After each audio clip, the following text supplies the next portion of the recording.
Pour émerger au milieu des nations aujourd'hui, quoi de mieux que la technologie? Nul besoin de vous démontrer que nous consommons aujourd'hui plus de technologie que de pain. La technologie est ce qui permet aujourd'hui aux jeunes de se divertir. Selfie, gaming, chat. Nul besoin de vous démontrer également que ce n'est pas la technologie que les nations détiennent l'autorité, la puissance et la richesse. La grande majorité des matières premières, pétrole, gaz, minerais sont aujourd'hui au service de la technologie. Si pour certains, inventer ou réinventer la technologie fait partie de leur ADN, pour d'autres ce n'est pas le cas, mais ce n'est pas pour autant qu'ils ne doivent pas s'y mettre. Alors, comment ça marche? L'invention n'est pas qu'un simple fruit de son imagination. C'est le fruit d'un processus créatif et de résolution de problèmes techniques au fur et à mesure qu'ils se posent. Il s'agit à chaque fois d'émettre des idées et se mettre à la recherche des solutions techniques et technologiques qui donnent vie au concept. Le processus inventif est toujours le même. Un enjeu au départ, ensuite une idée d'un homme, d'une femme, puis le défi technique qui s'oppose à l'idée, enfin la solution technologique adoptée qui rend le concept viable techniquement et économiquement. Le temps passé à rendre le concept viable dépend des hommes et des femmes qui y travaillent, mais aussi du savoir-faire industriel disponible à cette date dans leur environnement direct et indirect. Les technologies qui sont performantes et d'application quotidienne aujourd'hui ne l'ont pas toujours été depuis leur origine. Une série de développements continus a été nécessaire pour les rendre exploitables.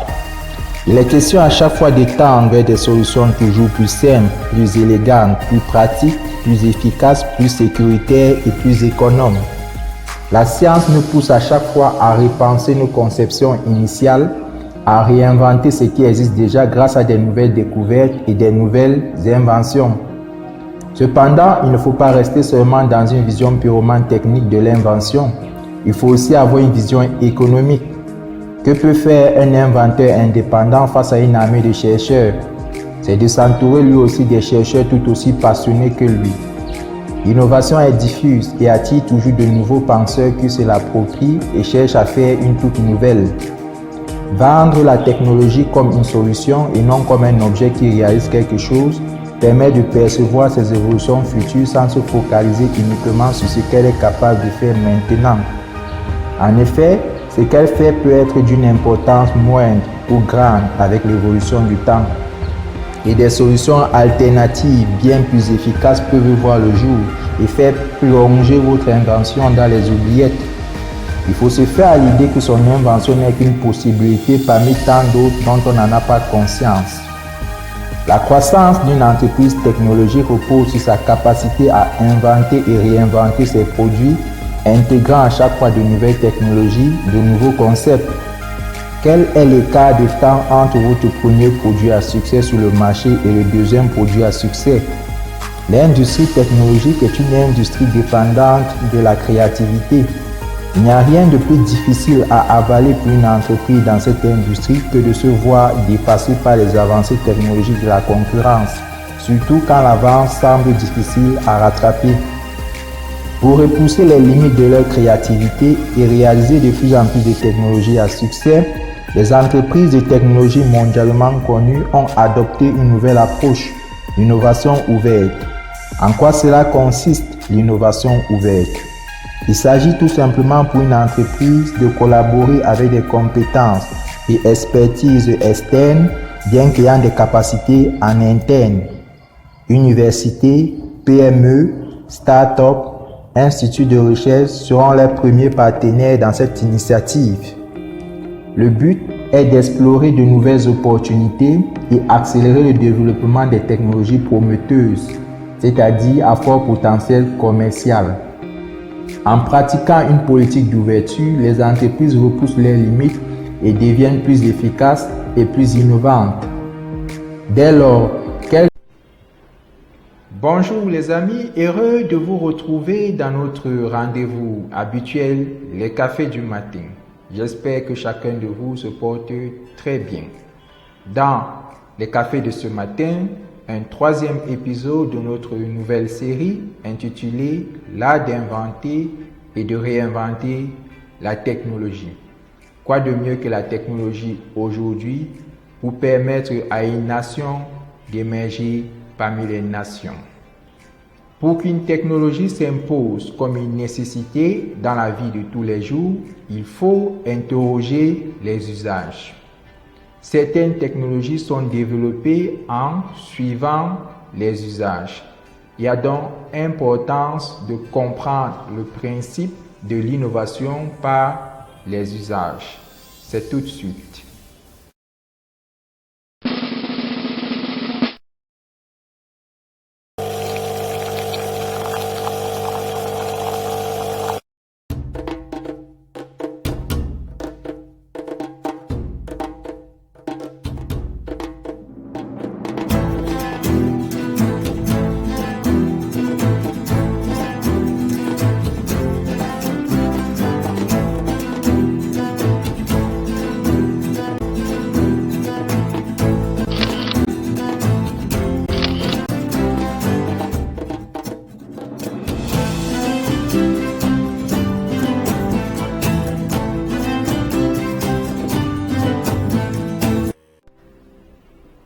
De nos jours, l'usage du conteneur comme boutique dans le commerce de rue est une tendance forte dans certaines de nos villes.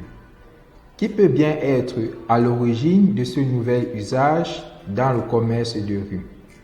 Le fabricant du conteneur, l'exploitant du conteneur dans le transport de marchandises ou bien le commerçant lui-même? La probabilité est de 8 sur 10 pour l'exploitant du conteneur dans le transport de marchandises. En effet, le transport de marchandises est un monde différent de celui du commerce de rue. Le lien qui puisse exister entre les deux mondes, c'est le stockage. En effet, à un moment donné, il faut stocker et déstocker la marchandise. Une fois le déstockage complet, le conteneur est une caisse vide et encombrante pour celui qui le possède.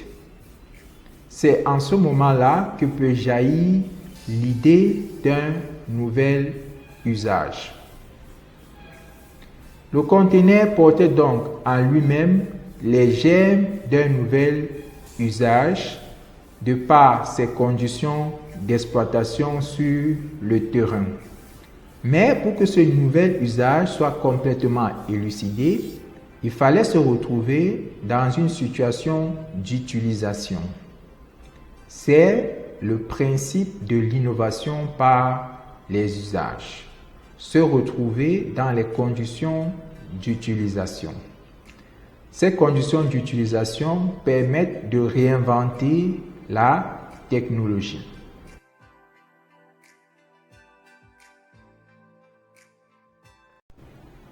Bonjour les amis, comment vous allez? C'est un plaisir de vous retrouver dans notre rendez-vous habituel, les cafés du matin. J'espère que chacun de vous se porte très bien.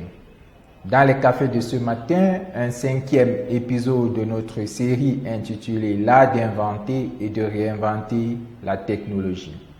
C'est par la technologie que les nations détiennent l'autorité, la puissance et la richesse. C'est par la technologie que les jeunes se divertissent aujourd'hui. Quoi de mieux que la technologie pour permettre à une nation d'émerger parmi les nations? Dans l'épisode précédent, nous avons vu un premier groupe de technologies à ondes qui était appliqué à la communication. Aujourd'hui, nous allons nous intéresser à un deuxième groupe de technologies à ondes appliquées au diagnostic médical.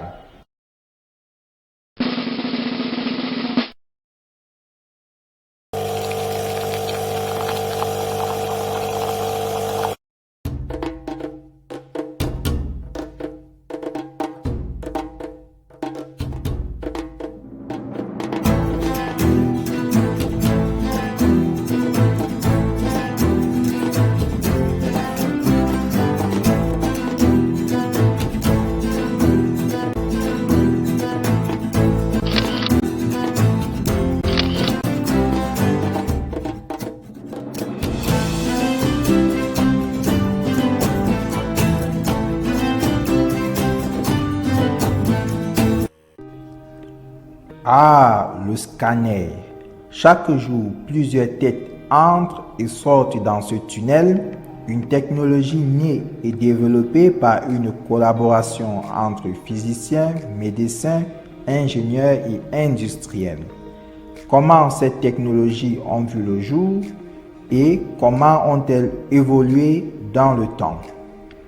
Aujourd'hui, on compte parmi les technologies de diagnostic médical la radiologie, le scanner, la scintigraphie, l'IRM, l'échographie. À l'origine de ces technologies, on a la physique. En effet, aux origines de la radiologie, on a les travaux scientifiques du physicien allemand Wilhelm Conrad Röntgen qui fait la découverte des rayons X dans ses expériences de physique.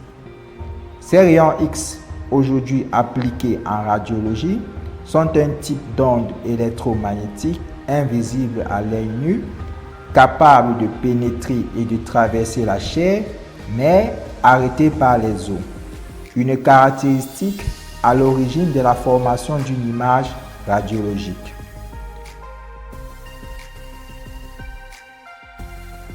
Quant au scanner, il s'inscrit dans une suite logique des usages de la technologie radiologique.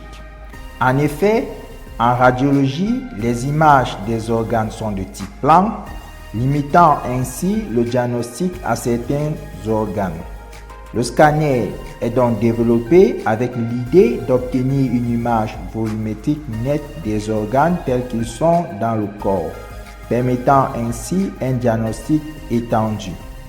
C'est l'œuvre de l'ingénieur américain Gottfried Newbold Hausfield qui déposa un premier brevet en 1972 pour la première technologie scanner utilisant une technique de reconstruction d'images volumétriques à partir d'images radiologiques. Cette technique, appelée la tomographie, a été élaborée théoriquement par un autre physicien américain, Alan MacLeod Cormack, en 1963. Mais ce dernier n'avait pas pu développer une technologie basée sur ce principe à cause des moyens techniques limités de son temps. Ces deux physiciens ont donc été récompensés par un prix Nobel de physique pour leur contribution au diagnostic médical. Une autre technique de diagnostic médical ayant bénéficié des travaux des physiciens est appelée la scintigraphie. Aux origines de la scintigraphie, on a les rayonnements gamma, un type d'onde électromagnétique invisible à l'œil nu, capable de pénétrer et traverser la chair et les os. Ces rayonnements sont générés par des éléments dits radioactifs, qui ont fait l'objet des travaux des physiciens français tels que Henri Becquerel et Marie Curie autour de 1896-1900. Ces deux physiciens ont obtenu le prix Nobel pour leur découverte. La technique consiste à introduire dans l'organisme du patient ces éléments radioactifs, encore appelés radiopharmaceutiques, qui, une fois dans l'organisme, produiront des rayonnements gamma au niveau de l'organe que l'on veut examiner. À l'aide d'un détecteur de ces rayons gamma, on observera donc des images des organes scintillants. Parmi les éléments radioactifs les plus utilisés, on a le fluor 18, le tectonium 99, l'iode 123, l'iode 131, le thallium 201. Tous ces éléments radioactifs ont été découverts dans le temps par... Bonjour les amis, heureux de vous retrouver ce matin dans notre rendez-vous habituel, les cafés du matin. J'espère que chacun de vous se porte très bien. Aujourd'hui, nous allons parler d'un sujet très important, un sujet d'actualité. L'évacuation sanitaire, est-ce un problème de compétences ou de technologie disponible sur un territoire? Échangeons ensemble, réfléchissons ensemble. Pour ma part, il s'agit d'un problème de spécialité, donc un problème à la fois de compétences et de technologie. Quelle est votre spécialité? Pourquoi certaines spécialités se développent plus sur un territoire par rapport à d'autres territoires? La spécialisation, c'est une question d'opportunité, c'est également une question d'ambition et d'orientation stratégique.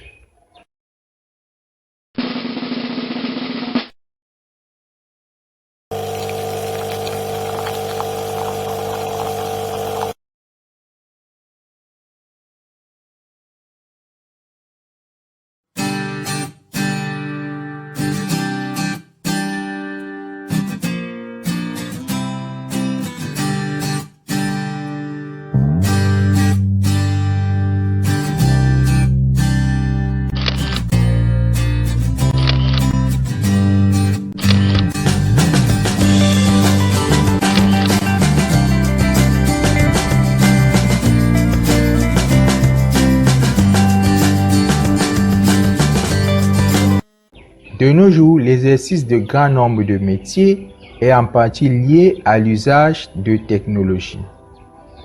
De même, de nouveaux métiers émergent grâce à l'apparition de nouvelles technologies. Cependant, l'offre technologique va varier selon les territoires. Certaines technologies seront accessibles et d'autres pas du tout, soit à cause du coût, soit à cause de la propriété intellectuelle des entreprises qui développent ces technologies, soit à cause de la stratégie d'expansion technologique de ces entreprises qui se limitent à certains territoires. Si des technologies ne sont pas disponibles dans le monde professionnel, comment sont donc formés nos talents? Ils vont se former sur d'autres territoires pour revenir pratiquer sur quelle technologie? Quelles sont les technologies mises en œuvre dans nos activités quotidiennes? Quelles sont les technologies employées dans nos établissements de formation? Sont-elles en adéquation avec les avancées du monde économique? S'il existe très peu d'applications rentables pour certaines technologies sur un territoire, les entrepreneurs ne vont pas s'aventurer à acquérir cette technologie. Parce que l'entrepreneuriat, c'est d'abord une question de profit, une question de rentabilité. Prenons le cas de la métallurgie. La métallurgie est une science de la transformation des métaux. Quelles sont les applications rentables de la métallurgie sur notre territoire? Les entreprises qui se multiplient dans le domaine de la métallurgie sur notre territoire trouvent leur rentabilité dans la construction de bâtiments, une activité en pleine expansion, une activité prospère. Donc, ces entrepreneurs-là pratiquent une spécialisation d'opportunités. Cependant, la métallurgie trouvera d'autres applications rentables sur d'autres territoires, notamment pour la construction automobile, pour la construction aéronautique, pour la construction de machines. Il s'agit là d'une orientation stratégique, d'une ambition. Donc, pour qu'une spécialité émerge sur un territoire, il faut que des applications rentables émergent, que les entrepreneurs s'y intéressent et que les centres de perfectionnement en technologie et en compétences émergent et se multiplient également pour accompagner cette spécialisation. Bonjour les amis, heureux de vous retrouver ce matin dans notre rendez-vous habituel, les cafés du matin. Dans les cafés de ce matin, je veux partager avec vous un concept, c'est celui de la standardisation. Connaissez-vous l'histoire du conteneur? Le conteneur est aujourd'hui un élément de base de la mondialisation. Son design d'aujourd'hui est une version améliorée et standardisée d'une solution innovante qui a été mise en œuvre dans les années 1950 par l'entrepreneur américain Malcolm McLean.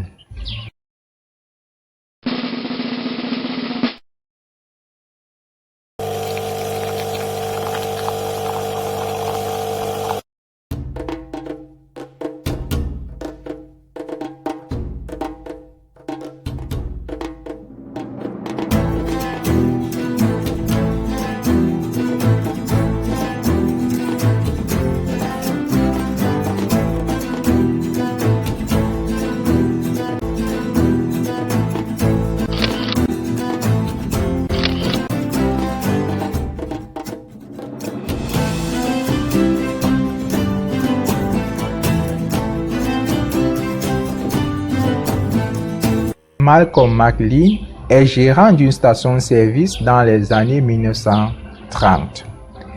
Il devient donc un transporteur routier par opportunité. En 1934, il démarre avec un camion. En 1940, il dispose déjà de 30 camions. En 1950, il dispose d'environ 620 camions. Et en 1953, il a autour de 2000 camions.